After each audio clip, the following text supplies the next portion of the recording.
हाँ तो बच्चों, आज हम पहला टॉपिक पढ़ेंगे संख्या पद्धति। संख्या पद्धति मतलब नंबर सिस्टम। नंबर सिस्टम में हम पहले देखेंगे संख्याओं के प्रकार। संख्याएं कितनी प्रकार की होती है। फर्स्ट नंबर पे हम देखते हैं प्राकृत संख्या। प्राकृत संख्या मतलब नेचुरल नंबर। तो नेचुरल नंबर किसे कहते हैं? जो संख्याएं एक से शुरू होकर अनंत तक जाती है उन्हें प्राकृत संख्याएं कहते हैं।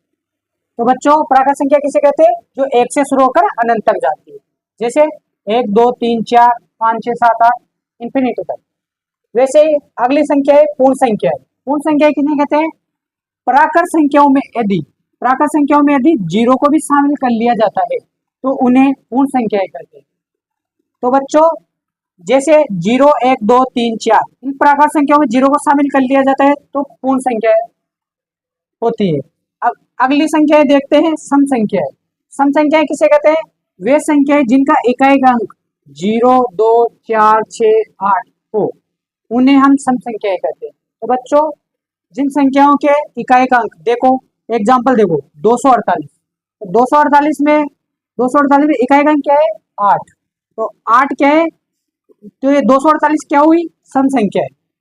अगला एग्जाम्पल देखो 342 में इकाई का अंक क्या है? 2। तो 342 क्या हुई? सम संख्या है। वैसे ही 146 भी सम संख्या होगी। अब अगली संख्या देखते हैं विषम संख्या। विषम संख्या किसे कहते हैं? वे संख्या जिनका इकाई का अंक 1 3 5 7 9 हो तो उन्हें विषम संख्याएं कहते हैं। जैसे एग्जाम्पल 343 में इकाई का अंक क्या है? 3 और 457 में इकाई का अंक क्या है? 7। तो बच्चों, ये 343 और 457 कौन सी संख्या हुई? विषम संख्या है। अगली संख्या देखते हैं पूर्णांक संख्या है।